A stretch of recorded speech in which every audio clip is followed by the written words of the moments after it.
হাওড়ার ছবি আপনাদের সামনে রাখবো। এসআইআর শুরু হতেই বাধার মুখে বিএলও। হাওড়ার পরিচয়পত্র দেখাতে না পারায় স্থানীয় বাসিন্দাদের বাধার মুখে পড়েছেন তিনি, এমনটাই অভিযোগ।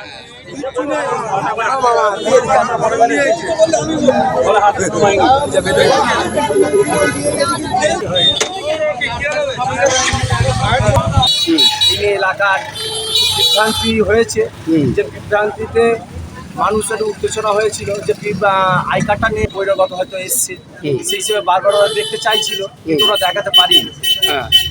দেখাতে না পারে সেই জিনিসটা ওরা হোল্ড করে দিয়েছে। ওরা কি গিয়েছিল ঘরে ঘরে গিয়েছিল? হ্যাঁ, ওরা ঘরে ঘরে গিয়েছিল, 6টার মতো ঘরে গিয়েছিল। আচ্ছা, 6টা ফর্ম নিয়ে এসছে।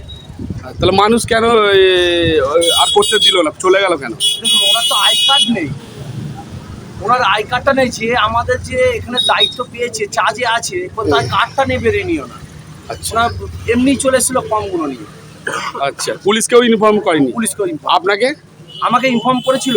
কখন? গতকাল একবার ইনফর্ম করেছিল, নাম্বারটা পাঠিয়েছিল। আজকে? আজকে ইনফর্ম করেনি। আজকে বলে আসিনি? না, আজকে তাহলে বলে আসেনি। আপনাকে নিয়ে তো যায়নি?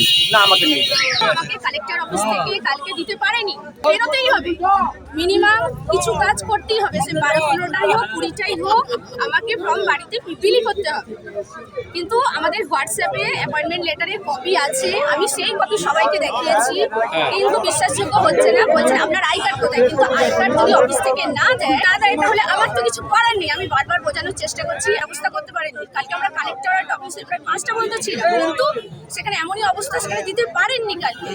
তাহলে আমরা কি করতে পারি? ইলেকশন কমিশন অভিযোগ জানানো হচ্ছে এবং ভারতীয় জনতা পার্টির পক্ষ থেকে একটি হেল্পলাইনও চালু করা হয়েছে, 08065907454। এটা ভারতীয় জনতা পার্টির স্টেট লেভেলের হেল্পলাইন নাম্বার এবং আমরা আগামী দুদিনের মধ্যে জেলা লেভেলে হেল্পলাইন নাম্বারও পাবলিশ করে দেবো। 1 ইঞ্চি ছাড়ার কোনো জায়গা নাই।